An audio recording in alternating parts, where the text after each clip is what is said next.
할렐루야. 네, 반갑습니다. 한 주간 평안하셨습니까? 네. 조금 외출 금지도 자가격리 좀 스스로 사회적 거리를 두고 좀 집에서 이런저런 모습으로 지내셨는지 모르겠습니다. 여러분, 오늘 이 예배 가운데 하나님께서 이 나라와 이 민족을 비롯해서 또 우리 가운데 평안과 위로를 주시기를 소망합니다. 여러분, 사람의 마음은 참 신기하죠. 이렇게 마음의 영향을 많이 받습니다. 그냥 코로나 증상 이렇게 딱 들으면 괜히 나한테 열이 나는 것 같고 또 기침을 하는 것 같은 느낌을 받을 때가 있습니다. 상상 코로나라고 하더라고요. 상상 임신처럼. 그만큼 사람의 마음과 육체는 뗄래야 뗄 수가 없습니다. 여러분, 오늘 여러분들의 마음을 하나님께 잘 집중해서 또 하나님을 향해서 온 마음으로 예배하는 마음과 육체적인 예배가 하나님께 집중될 수 있는 그런 예배가 되기를 소망합니다. 그리고 우리 영상을 보시는 우리 성도님들도 마음을 다해서 예배할 수 있기를 소망합니다. 네, 샬롬. 네. 우리 같이 자리에서 일어나서 우리 사랑하는 나의 아버지 이 찬양과 함께 2020년 3월 1일 세움교회 설립 5주년 감사 예배를 하나님께 올려드리며 나아갑시다. 사랑하는 나의 아버지, 사랑하는 나의 아버지, 이름 높여드립니다. 이름 높여드립니다.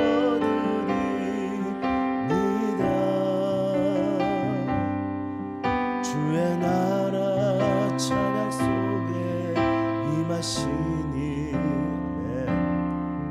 능력에 주께 찬송한. 우리 다시 한 번 더 사랑하는 나의 아버지,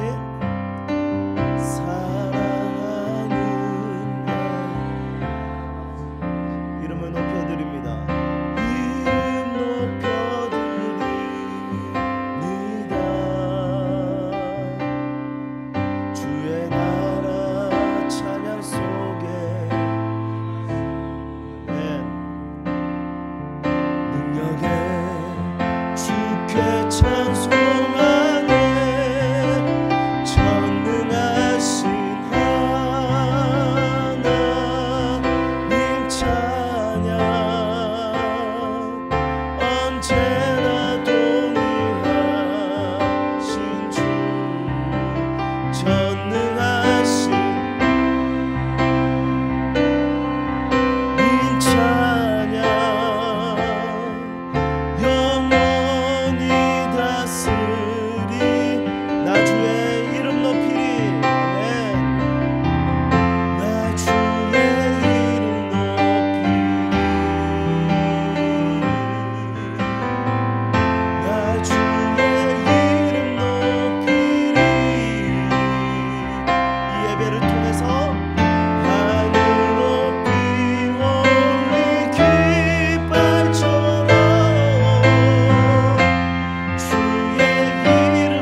하늘 높이 올린 깃발처럼 하나님의 이름을 높여드리기를 소망합니다. 오셔서 이 예배 가운데 높임을 받으시옵소서. 이 예배 현장 가운데 왕으로 오시옵소서. 주님, 특별히 영상으로 시청하는 자들에게도 왕으로 오셔서 그들을 다스려 주시옵소서. 하나님, 오늘 이 자리에 왕으로, 아버지로, 주인으로 오셔서 우리를 다스려 주시고 우리를 보호해 주시고 우리를 인도해 주시고 명령해 주시옵소서. 주께서 우리 가운데 하시는 모든 말씀에 청종하며 주의 뜻에 따르겠습니다. 이 예배를 받아 주시옵소서. 하나님, 이 시간 드려지는 예배 1분 1초 우리의 호흡의 순간도 다 주의 것 되기를 소망합니다. 하나님, 우리의 예배를 받으시고 주님의 이름이 높아지는 시간이 되게 하여 주시옵소서. 하나님의 이름은 높여지고 우리는 만족을 누리는 예배가 되기를 소망하며 예수 그리스도의 이름으로 기원드립니다. 아멘. 이 시간 참회의 기도를 하나님 앞에 기도하며 나아갑시다. 지난주 말씀 기억하십니까? 정죄를 넘어 기도를. 내 마음의 모든 거친 분노 그리고 손가락질, 누군가를 판단하고 비판했던 모든 모습들을 오늘 이 시간 내려놓고 한 주간 그렇게 살았던 모든 시간들을 하나님 앞에 회개하고 나의 가까이에 있는 사람들을 정죄하고 그리고 나의 모든 영역의 사람 가운데 또 이 민족과 이 나라 가운데 내가 비판하고 정죄했던 것을 다 주님 앞에 참회하고 하나님 용서하여 주시옵소서. 정죄를 넘어서 기도하는 삶에 대해서 말씀을 들었는데 그렇게 살지 못했던 것을 용서하여 주시고 십자가의 보혈로 정결케 하여 주시고 이제는 정죄를 넘어 기도하는 삶을 살게 하여 주시옵소서. 기도라는 것은 기본적으로 누군가를 품는 것을 전제하고 있는 것입니다. 내가 정죄하지 않고 그 사람을 위해서 기도한다는 것은 그 사람의 모난 부분을 품겠다라는 결심이 담겨져 있는 것입니다. 오 성령님, 우리를 불쌍히 여겨주시고 하나님, 정죄하여 거친 형상으로 사는 것이 아니라 품을 수 있는 하나님의 형상으로 기도하는 사람으로 살게 하여 주시옵소서. 이 시간 우리를 용서하여 주시는 예수 그리스도의 은혜를 붙들고 정죄를 넘어서 기도하는 삶의 자리까지 가기를 소망하며 기도하고 그리고 하나님 앞에 기억나는 모든 죄를 회개하고 참회하며 하나님 앞에 기도하며 나가도록 합시다. 기도하겠습니다.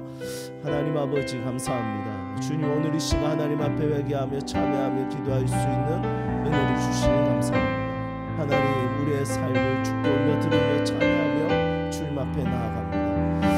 오 주님, 내 안에 거칠어진 형상들을 하나님 앞에 회개합니다. 하나님, 누군가를 공격하기 위하여 하나님 그렇게 날선 모습을 가지고 하나님 살아가는 모습들을 보게 됩니다. 하나님, 나도 뭐가 나 있는데 하나님 누군가가 나를 용납하고 또 예수님께서 나를 용납해 주셨고 하나님, 나는 누군가를 품을 수 있는 마음의 용량과 하나님 마음의 넉넉함이 부족함을 고백합니다. 용서하여 주시고 십자가의 보혈로 정결케 하여 주시고 하나님, 이제 정죄를 넘어 기도할 수 있는 하나님 품고 기도할 수 있는 하나님의 형상으로 살아갈 수 있도록 인도하여 주시옵소서.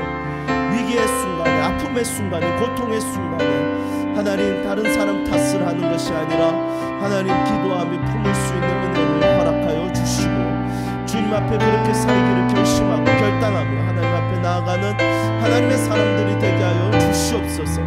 하나님, 그것이 습관이 되었습니다. 그것이 내 삶에 묻어 있습니다. 하나님, 그리하여 내가 의식하지 못하고 있지만 하나님 그것이 툭툭 나아가는 것을 보게 됩니다. 하나님 고질적인 나의 모습을 용서하여 주시고 주님, 나의 모든 분노를 잠재워 주시고 십자가의 보혈로 용서하여 주시고 정죄를 넘어 기도하게 하여 주시옵소서. 하나님, 거칠어진 우리의 형상을 주께 올려드립니다. 용서하여 주시옵소서. 정죄를 넘어 기도의 삶으로 나아가게 하여 주시옵소서. 하나님, 품을 수 없는 마음의 용량이 부족합니다. 넉넉함이 없습니다. 언제쯤 우리 주님의 형상을 닮을 수 있을까라는 고민이 되며 비참함을 느끼고 절망하게 됩니다. 용서하여 주시고 십자가의 보혈로 정결케 하여 주시고 주님 이젠 그리스도의 형상을 날마다 닮아가는 인생이 되게 하여 주시옵소서. 하나님, 위기의 순간에 남 탓하고 위기의 순간에 다른 사람을 정죄하며 꼭 내가 의로운 것처럼 드러내는 삶이 아니라 같이 하나님 앞에 낮아져서 함께 손을 잡고 품고 기도하고 그 모든 위기와 고통을 이겨낼 수 있는 하나님의 사람들이 되게 하여 주시옵소서. 오늘도 우리를 용서하여 주시고 용납하시는 주님의 넉넉함에 하나님 참여하며 기도하였습니다.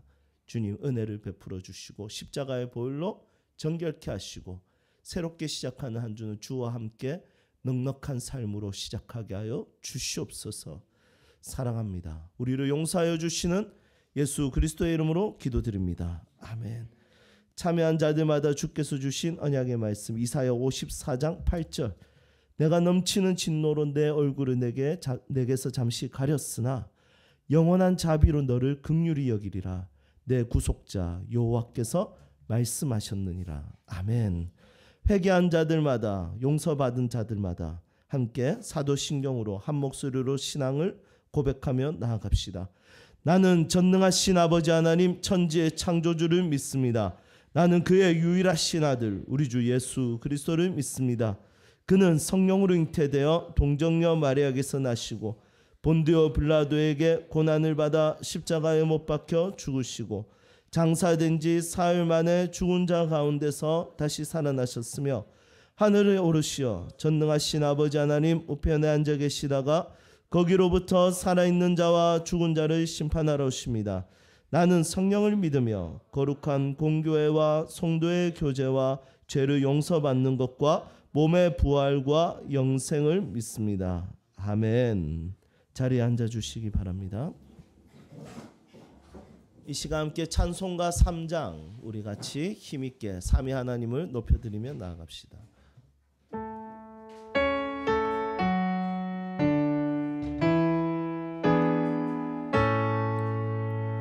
성부 성자와 성령 찬송과 영광 돌려 보내세 대초로 지금까지 또 영원 무궁토록 성삼위께 영광 우리 다시 한 번 더 성부 성자와 성령 찬송과 영광 돌려보내세 대초로 지금까지 또 영원 무궁토록 성삼위께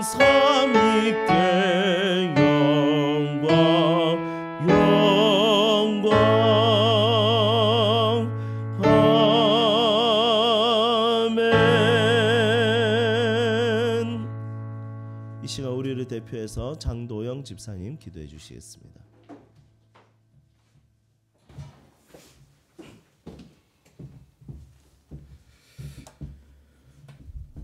사랑해 주님 감사합니다. 오늘도 살아계시며 지금도 여전히 우리와 함께 하시는 주님께 감사합니다. 두려움이 가득한 시대에 우리가 의지할 곳은 전능하신 주님뿐이라는 믿음이 살아갈 희망이며 은혜입니다. 주님 회개합니다. 각자의 삶 가운데 알게 모르게 죄에 물들어 살아가지만 민감하지 못한 채 내 뜻대로 살아왔고 지금에서야 스스로의 죄를 묻고 음성에 귀 기울이며 주님 앞에 무릎 꿇습니다. 죄에 무지하였음을 용서하여 주시옵소서. 요즘 말씀을 묵상하면 우리를 향하여 경고하시고 훈계하시는 하나님의 말씀이 얼마나 많았었는지 얼마나 무서운 가르치심이었는지 발견합니다. 미처 깨닫지 못하고 주님의 말씀에 순종하지 못한 저희를 용서하여 주시옵소서. 주님 간구합니다. 이 나라를 고쳐주시옵소서. 이 나라 주의 것 되게 하시옵소서. 상한 이 땅 새롭게 하여 주시옵소서. 우리가 누군가를 정죄하고 손가락질하며 그들의 탓이라 말하기 전에 그리스도인이 먼저 깨닫고 기도하며 주님께 간구하는 시간 되게 하시옵소서. 이 어려운 시기를 통하여 물질에 의존하는 교회가 기도를 붙잡는 교회로 회복하게 하시고, 사람을 귀히 여기고 배려하는 나라 되게 하시고, 거짓된 신앙에 사로잡힌 이들이 돌아오는 역사가 일어나게 하시고, 병들어 신음하는 세계 열방을 위하여 마음을 품고 기도하는 우리가 되게 하시옵소서. 특별히 육신이 연약한 아이들과 어르신들의 건강을 보호하여 주시고 하루속히 치료될 수 있도록 각자가 속한 곳에서 최선을 다하는 대한민국 되게 하시옵소서. 주님, 우리는 지금 각자의 처소에서 각자의 모습으로 예배합니다. 교회는 건물이 전부가 아님을 기억하게 하시고, 한 사람 한 사람이 교회이며 각자가 속한 가정이 교회이며 함께 신앙을 나누고 위로가 되는 공동체가 교회임을 잊지 않게 하옵소서. 그리하여 건물을 세우는 데 매달리는 공동체가 아닌 하나님의 말씀을 붙잡고 어느 곳에서나 주님과 동행하는 세움교회가 되게 하시옵소서. 정부가 해야 할 일들이 있습니다. 의사와 연구자들이 해야 할 일들이 있습니다. 우리 그리스도인들이 해야 할 일들이 있습니다. 각자 그 일들을 지혜롭게 잘 감당하게 하시고, 특별히 현장에서 두려움을 가지고 수고하는 의료진들과 봉사하는 손길을 위로하시고, 다음 세대들이 이 질병에서 그리고 앞으로 또 닥칠 질병에서 자유하게 하시옵소서.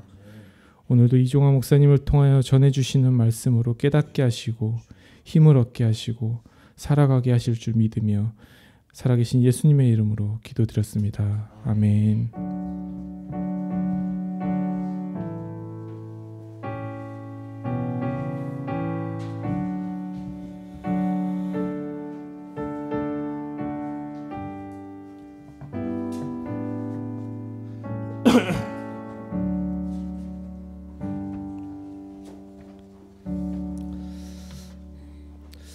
네, 교회 소식 알리겠습니다. 우리 주보 뒷면에 참조해 주시기를 바랍니다. 오늘 함께 예배드린 모든 분들을 환영합니다. 그리고 영상으로 예배드리는 모든 분들도 하나님의 은혜가 함께 있기를 소망합니다. 네, 우리 계속해서 코로나19 바이러스로 인해서 우리 모든 모임은 휴관과 또 모임을 우리가 하지 않는 걸로 결의를 했습니다. 주일 오전 예배는 우리 건강하신 분들만 극소수로 이렇게 예배를 드리게 됩니다. 우리 약자들을 위한 배려들을 잘 할 수 있기를 소망합니다. 네, 세움교회 설립 5주년 감사 예배, 오늘 우리 감사 예배인데 축제처럼 우리 예배를 드리지 못한 것에 있어서 아쉬움은 있지만 이 기회로 인해서 우리 코로나19 이겨내기 프로젝트, 우리 동네 어르신 미소 지켜주기 우리가 함께 실행하고 있습니다. 오늘 아침에 후원이나 이런 거 입금된 거 보니까 한 70만 원 정도 지금 벌써 입금이 되었습니다. 한 독거노인에 3만 원씩 해서 박스를 만들어서 20가정 생각했는데 지금 벌써 60만 원 넘었기 때문에 한 40가정까지 우리가 한번 볼 수 있을 것 같습니다. 우리 주중에 우리 같이 준비하게 될 거고요. 우리가 이 지역에 이 5주년 감사를 통해서 우리가 이 지역의 어르신들의 미소를 지켜줄 수 있기를 소망합니다. 예, 체험 장년부 마을 모임, 네, 8월 22일 일정이 있지만 아마 힘들겠죠? 네. 그리고 새가족부 헌신 예배 힘들까요? 네. 다 힘들겠다고 하는데 성찬 씨 이때쯤 되지 않을까요? 네. 그리고 세움 봄 신방 예배, 네, 3월 말부터 신청을 해주시기를 바랍니다. 예, 굿모닝 부흥회는 네, 힘들겠죠? 네. 그리고 세움 예술 예배 이거 괜찮을 것 같아요. 네, 같이 하면 좋을 것 같고 비전 트리, 네, 신청 안 하신 분들은 신청해 주시기를 바랍니다. 네, 하나님 말씀 함께 보도록 하겠습니다. 누가복음 9장 17에서 17절.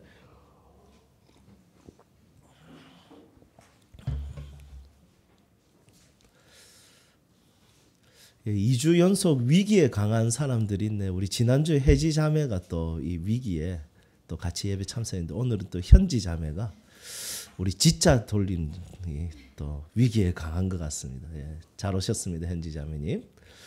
예, 우리 10절에서 17절 한 절씩 교독하겠습니다. 우리 영상을 보시는 분들도 말씀으로 같이 교독하면서 봉독해 주시면 좋을 것 같습니다. 제가 먼저 읽겠습니다. 사도들이 돌아와 자기들이 행한 모든 것을 예수께 여쭈니 데리시고 따로 벳세다라는 고을로 떠나가셨으나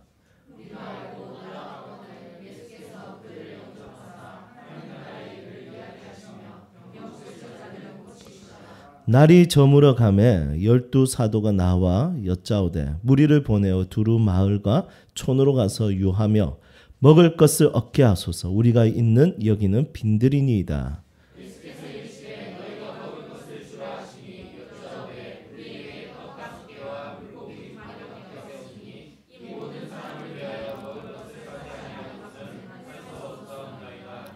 이는 남자가 한 5,000명 되밀어라.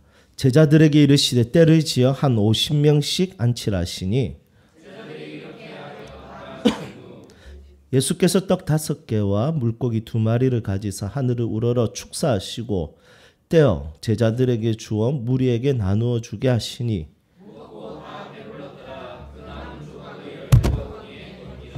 아멘. 네, 과거에는 핍박과 순교로 인해서 예배를 못 드렸는데 이제는 전염병으로 인해서 이렇게 예배를 모여서 드리고 싶어도 드릴 수 없는 이런 시대가 왔습니다. 앞으로도 이런 일들은 더 자주 일어날 수도 있습니다. 하지만 또 그리스도인은 예배를 중지하는 것이 아니라 어떻게든 예배를 드리는 사람들입니다. 모여서 드리든 흩어져서 드리든 모든 삶의 영역이 예배가 드리게 되는 것이 바로 그리스도인이라는 것입니다. 여러분, 우리의 예배는 멈출 수 없습니다. 그것은 모여서 하는 예배를 멈출 수 없다는 것이 아니라 예배적 삶을 멈출 수 없다는 것입니다. 여러분들의 삶 자체가 하나님을 향한 예배가 되기를 주님의 이름으로 축복합니다. 오병이어 사건은 사복음서에 다 기록하고 있습니다. 이 마태, 마가, 누가 이건 공간복음이라서 이 세 권에는 다 있는 말씀들이 꽤 있습니다. 그런데 요한복음까지 해서 이 사복음서에 다 기록된 말씀은 그렇게 많지 않습니다. 그런데 오병이어 사건은 떡 5개하고 물고기 2마리로 5,000명. 그러니까 어른 남자 숫자만이니까 어린아이들 여자까지 다 하면 한 15,000명에서 2만 명 먹인 이 사건이 이 성경의 4권의 복음서에 다 기록하고 있다는 것이죠. 이것은 오병이어 사건이 얼마나 중요한지에 대해서 성경은 기록하고 있다는 것을 보게 됩니다. 그래서 마태, 마가, 누가, 요한복음, 오병이어 사건을 공부해 보면 다 다른 이야기들입니다. 관점이 다르고 주요점이 다릅니다. 저도 이 오병이어 사건은 너무 좋아하는 말씀입니다. 왜냐하면 제가 집회 설교하면 요한복음 6장 5절에서 13절 이 말씀을 가지고 이 오병이어 사건을 가지고 특별한 인생이라는 주제를 가지고 이곳저곳에서 집회 설교를 하기 때문입니다. 못해도 이제 500번 넘게 한 것 같은데 너무 진짜 하면 할수록 가슴에 많이 새겨지는 말씀입니다. 오늘은 누가복음 말씀을 통해서 우리가 새로운 관점으로 오병이어의 사건을 한번 볼 수 있으면 좋을 것 같습니다. 오병이어 사건을 한번 보면 10절 말씀을 딱 보면 예수님께서 제자들하고 어떤 무리들과 같이 있다가 이제 제자들을 데리시고 따로 벳세다라는 곳으로 옮겨지게 됩니다. 이 벳세다는 예수님께서 편안하게 쉴 수 있는 그런 어떤 제자들의 공간, 제자들과의 공간이 있는 곳이 벳세다라는 지역입니다. 그러니까 예수님은 이제 조금 쉬어볼까라는 생각을 했는데 어떻게 됐냐면 벳세다라는 고을로 떠나갔는데 11절에 보니까 무리들이 그것을 알고 따라왔다라고 이야기하고 있습니다. 조금 이제 쉬고 싶은데 또 따라온 거예요. 예수님 못 쉬게 하는 거예요. 그러면 우리는 이 지칠 때 누군가가 이렇게 귀찮게 하고 막 이렇게 하면 우리는 어떻게 합니까? 저도 저희 애들한테 피곤할 때 막 아빠 놀아줘 이러면서 무등 타고 이렇게 하면 5, 4 내려오라고 이렇게 하거든요. 그런데 예수님께서 어떻게 했냐면 그대로 그들을 영접하사 이렇게 이야기하고 있습니다. 예수님 굉장히 바쁘게 사셨죠. 그래서 마가복음에는 빈사 용어가 있는데 2가지 빈사 용어가 있어요. 하나는 종이라는 단어가 있고요. 하나는 즉시라는 단어가 있습니다. 그래서 마가복음은 종의 복음, 예수님을 종으로 표현하는 복음서고, 그리고 이 마가복음서는 즉시, 곧 이런 단어들이 반복적으로 나오는데, 이런 단어들을 봤을 때는 예수님이 굉장히 긴급하고 시급하게 사역을 하셨다는 것을 마가복음서를 통해서 알 수 있습니다. 그뿐만이 아니라 요한복음 20장 30절에서는 이렇게 기록하고 있습니다. 이 책에서 기록한 것이 예수님의 표적을 다 기록한 거 아니다. 예수님은 훨씬 더 많은 표적을 이루셨고 사역을 하셨다는 것에 대해서 요한복음 20장 30절에서 표현하고 있습니다.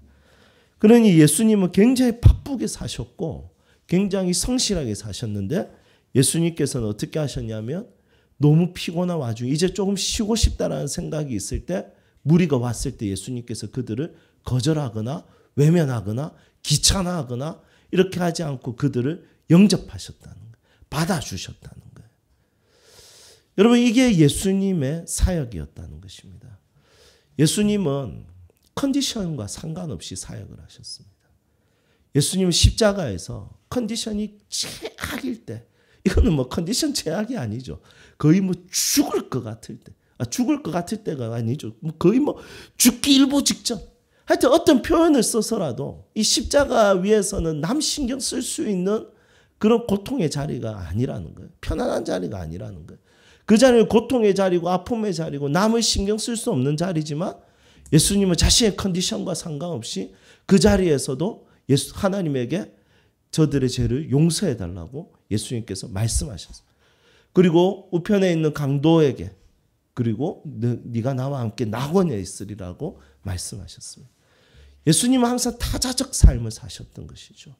예수님께서 자신의 컨디션에 상관없이 그렇게 사셨던 것을 보게 됩니다.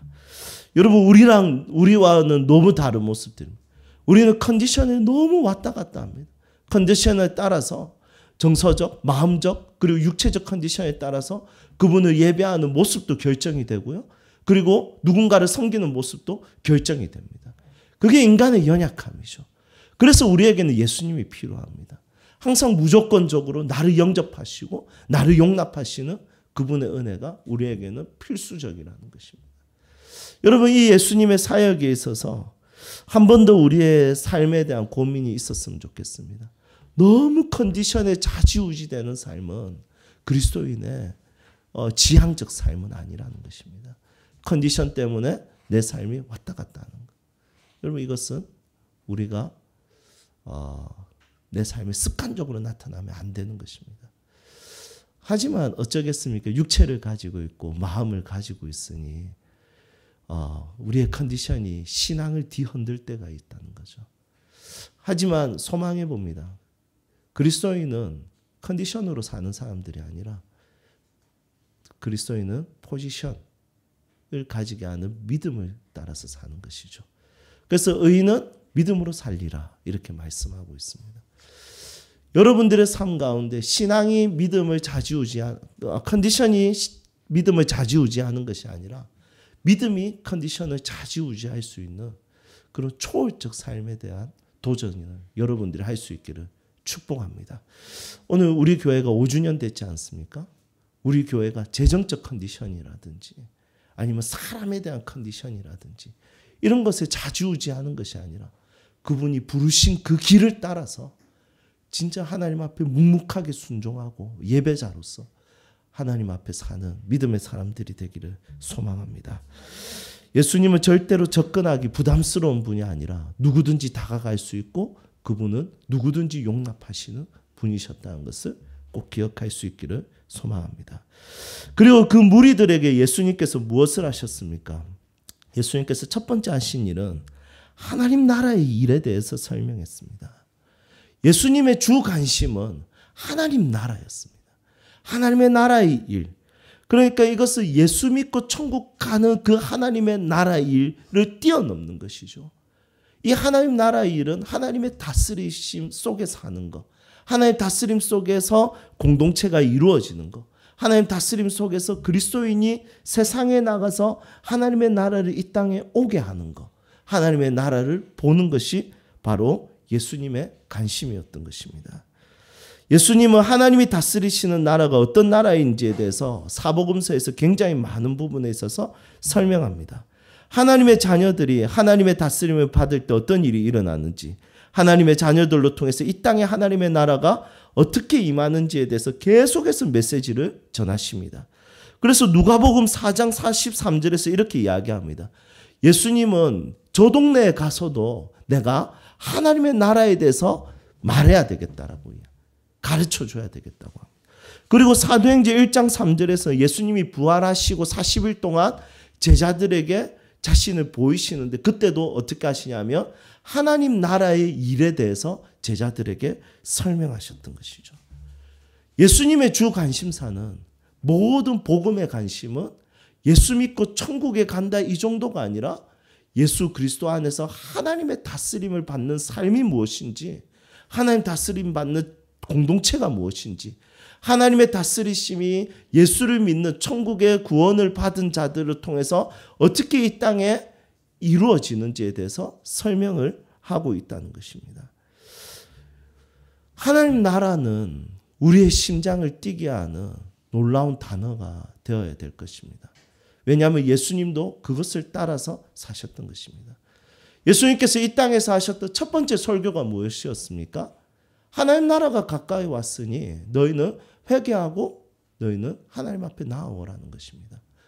세례 요한도 그 설교를 했습니다. 하나님 나라가 가까웠다. 천국이 가까웠으니 회개하라고 하셨습니다. 하나님 나라에 대한 이야기로 가득 채웠던 것이죠. 여러분, 우리도 하나님 나라에 대한 이해가 필요한 것입니다. 하나님을 믿는다는 것은 예수 믿고 천국 가는 것, 예수 믿고 천당 가는 것, 그거 이상의 삶. 그 천당도 결국에는 보석이 있고 그리고 바닥이 금으로 깔려 있고 이런 것 때문에 천국이 아니잖아요. 그 자체가 하나님이 다스리는 나라이고 그 자리는 눈물이 없는 곳, 고통이 없는 곳, 아픔이 없는 곳. 그곳이 하나님의 나라지 않겠습니까? 그분의 다스림이 완전하게 드러나는 나라. 그러면 우리가 이 땅을 사는 가운데서도 예수님의 가르침을 생각해 보면 주의 나라가 이곳에 임하기를 원합니다. 예수님의 가르침이죠. 그러니까 예수님은 이 땅에 살면서 그분께서 하신 일은 뭐냐면 우리를 다 천국에 데리고 가기 위한 삶뿐만이 아니라 예수님의 주 가르침은 하나님의 나라가 이 땅에 어떻게 임할 것인가에 대한 목적과 지향을 가지고 가르치셨다는 것입니다. 주의 나라가 임하옵소서. 나라에 임하옵소서. 주의 하늘의 뜻이 이 땅에 이루어지게 하옵소서. 이것이 예수님의 주 가르침이었다는 것입니다. 우리 세움교회도 이 5주년을 기념해서 우리 세움교회 관심사가 진짜 나 하나 예수 잘 믿고 천국 가는 거, 여러분 이것만을 목표로 잡으면 결국에는 신천지 이만희처럼 저렇게 돼요. 천국 가기 위해서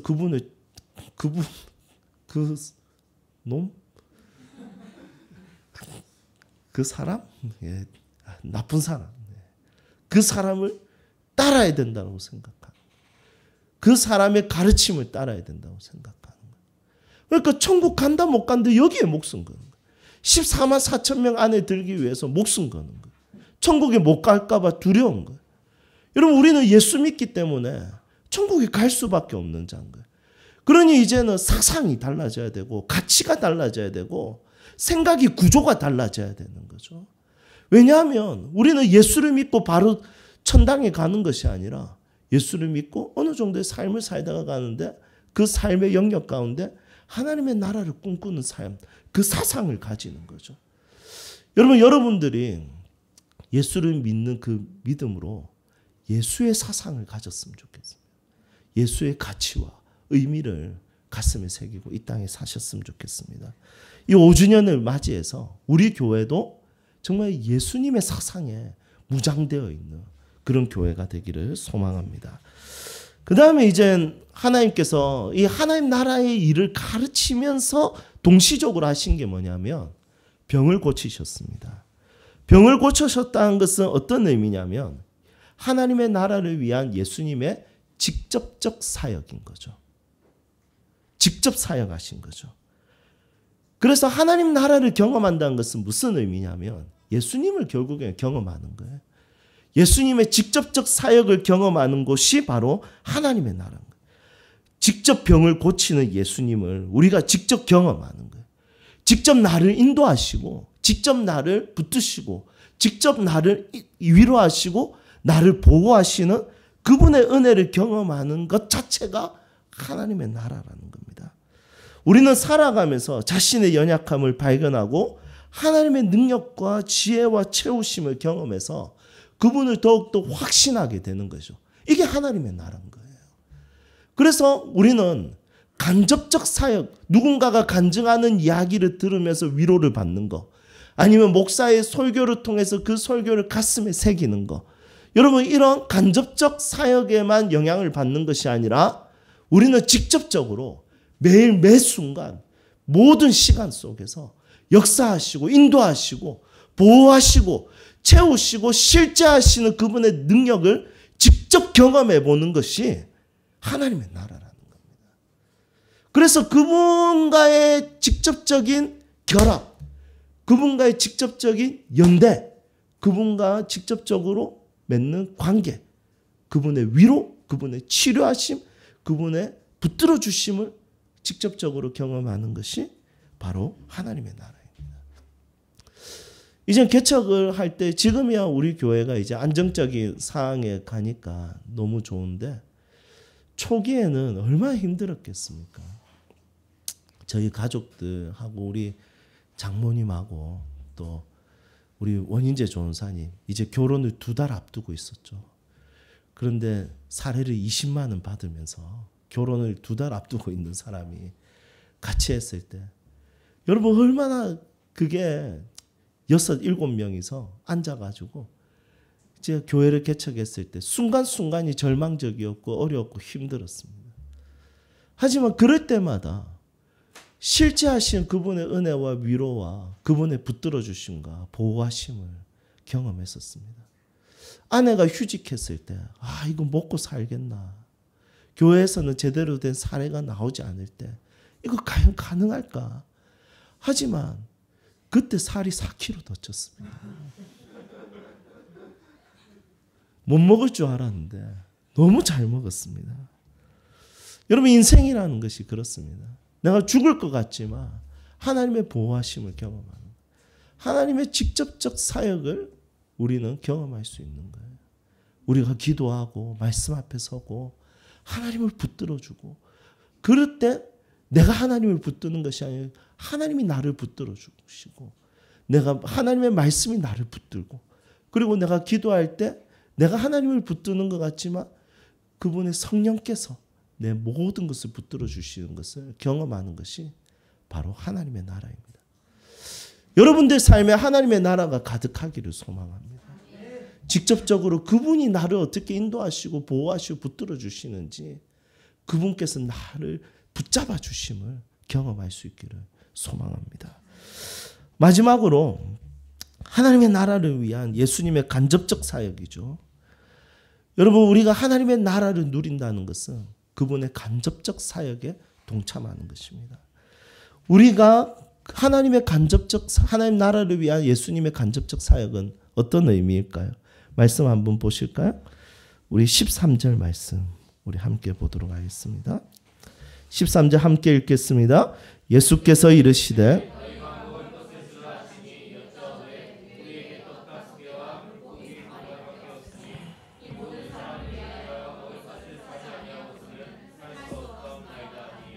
아멘.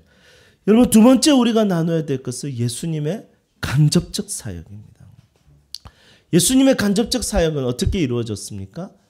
제자들에게 너희들이 나눠줘라고 말씀하십니다.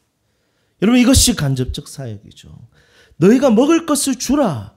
그런데 먹을 것을 가지고 있는 것은 떡 5개와 물고기 2마리밖에 없습니다. 하지만 어떻게 말씀하시냐면 너희가 가진 자원보다 중요한 것은 내가 나눠주라고 하는 이 명령이 중요한 것이라는 것을 기억하라는 거죠. 그리고 제자들은 예수님의 능력을 신뢰하고 나눔이라는 명령에 순종하게 되는 것입니다. 그때부터 15,000명이 배부르게 먹게 되었고 12 바구니가 남게 되었습니다. 이것이 바로 예수님이 제자들에게 나타나신 간접적 사역이라는 것입니다. 여러분, 우리가 예수님을 경험하고 배가 부릅니다. 예수님을 통해서 우리의 삶과 인생의 만족과 위로와 은혜를 얻습니다. 하지만 이것으로 끝이 나는 것이 아니라 그분께서 가지고 있는 간접적 사역에 우리가 동행하고 동참할 수 있어야 되는 것입니다. 그래서 너희가 나눠줘라. 너희가 줘라. 여러분, 여기에 대해서 우리의 삶을 드릴 수 있어야 되는 것이죠. 이것을 경험하지 못하면 하나님 나라에 대한 가치와 의미를 잘 모르고 사는 것입니다. 그분을 직접적으로 경험하는 것은 반쪽짜리 하나님 나라입니다. 하지만 너희가 먹을 것을 줘라. 이것에 순종하는 것을 통해서 하나님 나라의 100%를 완성할 수 있는 것입니다. 이 땅을 살면서 소진되면서 내가 가지고 있는 것을 나눠줄 수는 없습니다. 하지만 모든 것을 풍요롭게 채우시고 넘치게 하시고 남게 하시는 그분의 풍족한 은혜가 있기에 우리는 그분이 계획하시는 간접적 사역에 참여하고 동참할 수 있게 되었다는 것이죠. 우리 사랑하는 세움 식구들이 이 간접적 사역에 동참할 수 있기를 소망합니다. 여러분, 그렇게 되기 위해서는 그분의 직접적 사역의 현장에 더 많이 나아가십시오. 기도하는 자리에 더 많이 나아가십시오. 예배하는 자리에 더 많이 나아가십시오. 말씀의 자리에, 큐티하는 자리에 더 많이 깊이 있게 나아가십시오. 그래서 그분께서 채워주실 풍요로움 속에서 간접적 사역에 충성하고 순종하십시오. 그리고 혹시 내가 지금 풍족하지 못하다. 내가 정말 영적으로 정말 바가지를 팍팍 끓는 것 같이 힘들다 싶으면 여러분 먼저 순종해 보십시오. 순종하면 그분의 채우심을 경험하게 됩니다. 모세가 처음에 출애굽할 때는 홍해를 지날 때는 홍해가 갈라지고 지나갔습니다. 하지만 40년이 지나고 가나안에 들어갈 때는 요단강을 밟는 순간에 그것이 갈라졌습니다.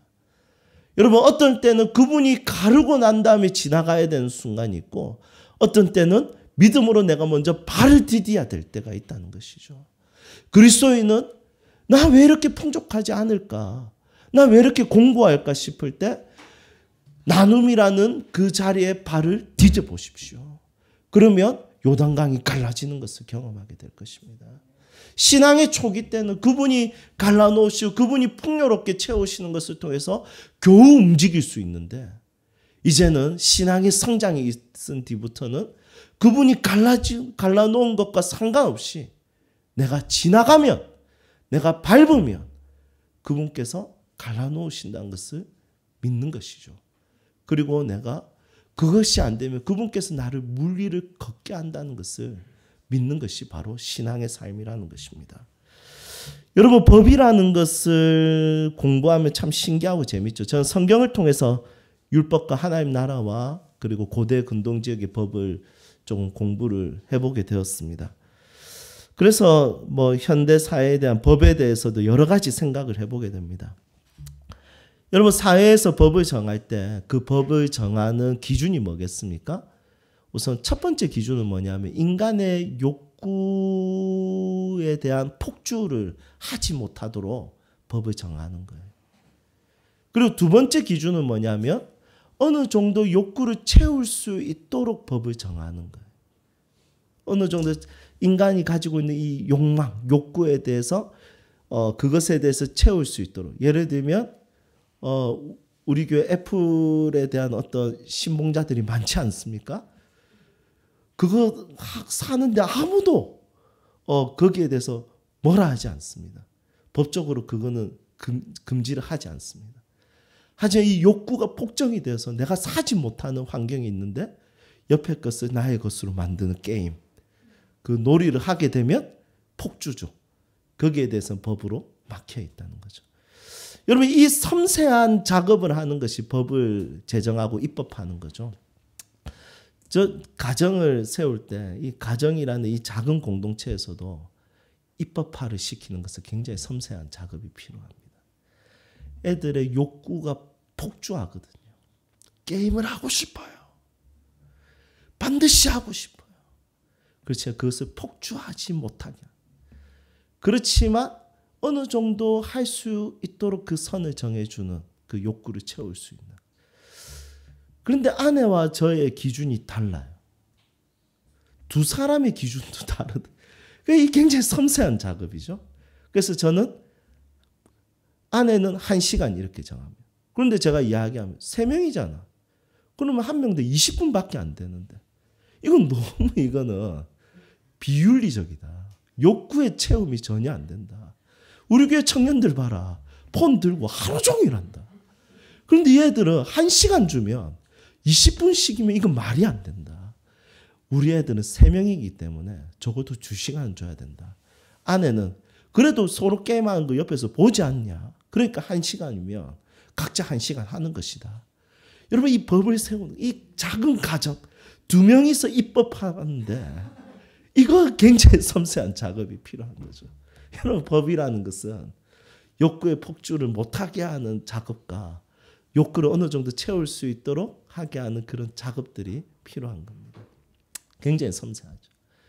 그렇지 하나님의 사람들은 법을 따라 사는 그 정도의 영향의 삶이 아니라는 거죠. 세워져 있는 법을 지키는 것만으로 사는 자들이 아닙니다.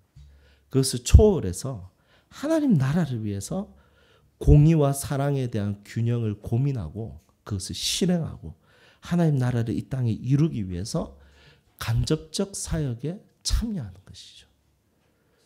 그래서 세워진 법을 내가 잘 지키고 내가 범법을 하지 않는 것으로 만족하는 인생이 아니라 하나님 나라에 대한 고민 속에서 진짜 예수님의 간접적 사역에 내 삶을 드리는 것이 굉장히 중요하다는 것을 기억해야 되는 것입니다. 우리는 이제 지옥에 가고 싶어도 못 갑니다. 믿으세요? 예, 우리는 그리스도인이 되기 위해서 아니면 천국에 가기 위해서 선을 행하는 것이 아닙니다.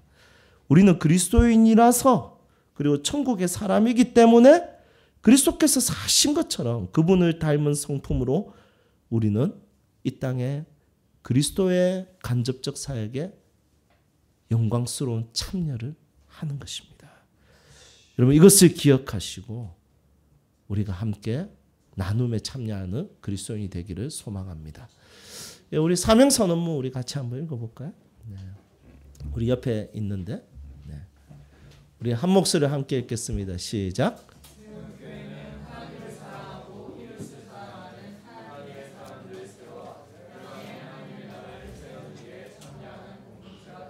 아멘. 여러분 참여하는 것이 영광스러운 것입니까? 아니면 무거운 짐입니까? 여러분 우리 그리스도인들에게는 그것은 영광스러운 것입니다. 축제처럼 예배를 드리지 못하는 오늘이지만 도전합니다. 코로나19 이겨내기 프로젝트로 인해서 우리 동네 어르신 미소를 지켜줄 수 있기를 소망합니다. 이 프로젝트를 통해서 우리 교회의 존재의 목적이며 방향성이 나 하나 예수 잘 믿고 성공하고 부자가 되는 것이 아니라 하나님의 나라가 우리 교회의 존재의 목적이며 방향성이 되기를 소망합니다. 그리고 우리 세운 식구들 한 사람 한 사람이 이렇게 살 수 있기를 꿈꿔봅니다. 일본의 가가와 도요이코 목사님의 고백처럼 그리스도인으로서 나눔보다 더 선한 일이 무엇이 있습니까? 있다면 가르쳐 주십시오. 저는 그것을 행하겠습니다.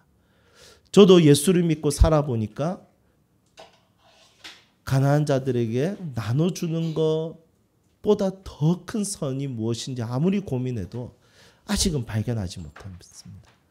여러분들이 그리스도인으로서 가장 할 수 있는 제일 좋은 선은 무엇입니까? 여러분 그 선을 행하십시오. 천국 가기 위한 그리스도인이 되기 위한 것이 아니라 그리스도인이기 때문에 천국의 사람이기 때문에 그것이 영광스럽게 여겨지기를 소망합니다. 우리 함께 찬양합시다. 말씀을 기억하면서 우리 삶의 작은 일에도 소원 우리 같이 함께 찬양합시다.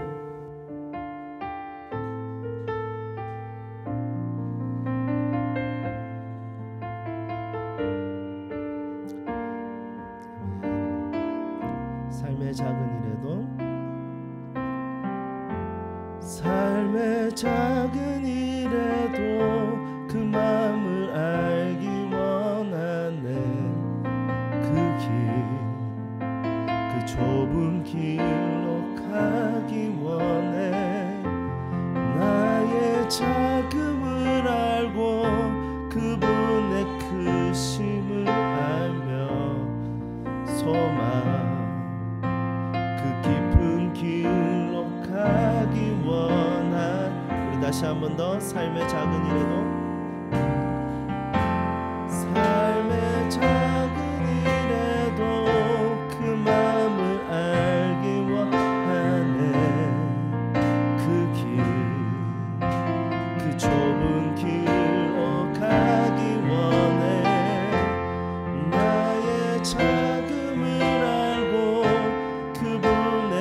개인적으로 삶의 한 절이라도 그분을 닮기 원하는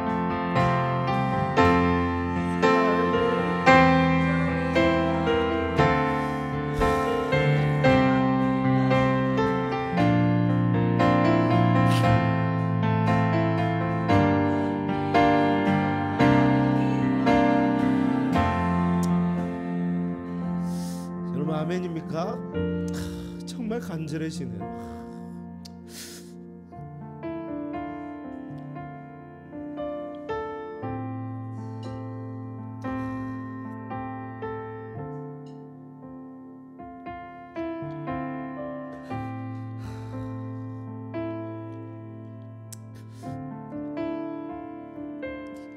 너무 모난 것 같고 너무 부족해서 언제쯤 그분의 삶을 한 절이라도 닮을 수 있을까라는 고민이 참 많이 됩니다.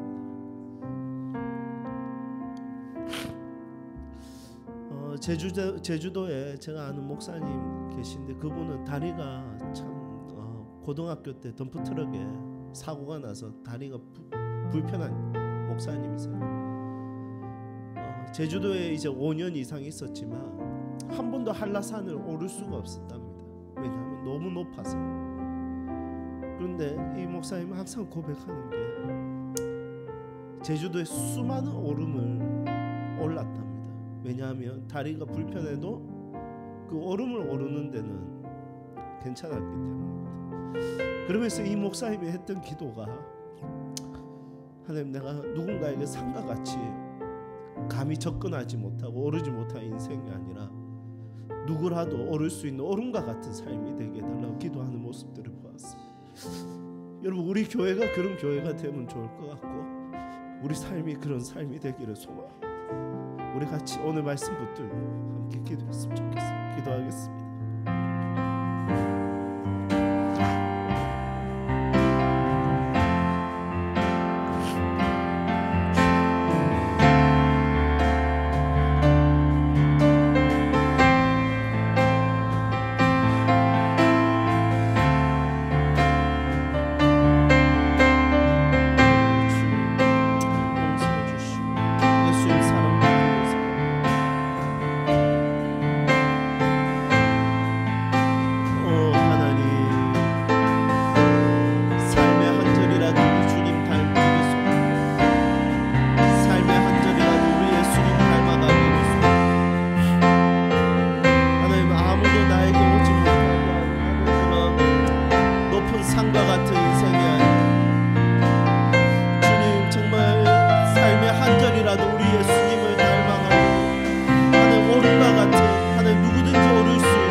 감사합니다. 삶의 한 절이라도 우리 주님 닮기를 소망합니다. 하나님, 우리 성도들의 삶에 예수님께서 직접 만나 주시고 인도해 주시고 보호해 주시고 붙들어 주시고 채워 주시옵소서. 하나님, 그뿐만이 아니라 우리 성도들의 모든 삶 가운데 함께하여 주셔서 우리 성도들이 예수님을 경험할 수 있도록 역사하여 주시옵소서. 하나님, 우리 모든 성도님들이 세움 식구들이 예수님의 간접적 사역에도 참여하고 동참할 수 있도록 인도하여 주셔서 나눔을 실행하고 실천할 수 있는 하나님의 사람들이 되게 하여 주시옵소서. 주님, 세움교회를 5년 동안 붙들어 주시고 인도해 주셔서 감사합니다. 주님, 앞으로도 세움교회가 교회 운영을 잘하는 교회가 아니라 하나님 나라를 위한 교회가 되게 하여 주시옵소서. 하나님, 한 주간 동안도 우리 사랑하는 성도들을 지켜주시고 하나님, 코로나19 바이러스로 인해서 두려워하는 자들을 지켜주시고 그들을 위로하시고 함께하여 주시옵소서. 수고하는 의료진들과 위정자들과 하나님 모든 사람들에게 하나님의 위로와 하나님의 은혜를 부어주셔서 주님, 이 어려운 시기를 잘 이겨낼 수 있도록 인도하여 주시옵소서. 특별히 경제적인 어려움들을 하나님 경험하고 있습니다. 하나님, 모든 자영업자들과 또 모든 경제적인 부분들도 주께서 붙들어 주셔서 이 환난 중에 하나님 신앙을 가지는 자들이 나오게 하여 주시옵소서. 주님, 이 시간 예물을 드렸습니다. 하나님, 이 예물을 통해서 하나님의 나라가 이루어지기를 소망합니다. 10의 1조를 통해서 우리 하나님께서 우리 성도들에게 주신 복을 성도들이 경험하게 하여 주시옵소서. 하나님, 감사의 예물을 주님 우리 동네 어르신 미소시켜 주기를 사용하려고 합니다. 하나님, 오병이어 사건처럼 보잘것없는 섬김이지만 하나님께서 이것을 통해서 이 지역에 하나님 어르신들의 미소가 지켜질 수 있도록 주께서 은혜를 베풀어 주시옵소서. 태에 있는 아이들 하나님 이제 출산이 얼마 남지 않았습니다. 하나님 보호해 주시고 지켜주시고 붙들어 주셔서 하나님 태에 있는 아이들 건강하게 태어날 수 있도록 인도하여 주시옵소서. 한 주간도 하나님의 인도하심과 보호하심을 신뢰하며 예수 그리스도의 이름으로 기도드립니다. 아멘. 이김과 부활이 되시는 예수 그리스도의 은혜와 우리를 향한 놀라운 계획을 가지고 계신 아버지 하나님의 놀라우신 사랑과 우리의 보호의 사가 되시는 성령 하나님의 위로 교통 충만하심이 이곳에 모인 주의 백성들과 이들의 가정과 직장과 사업장과 생업장 위에 그리고 눈에 넣어도 아프지 않는 자녀들 위에 태에 있는 아이들 위에 그리고 이 나라와 민족과 열방 위에 지금부터 영원토록 함께 하시기를 간절히 축원하옵나이다. 아멘.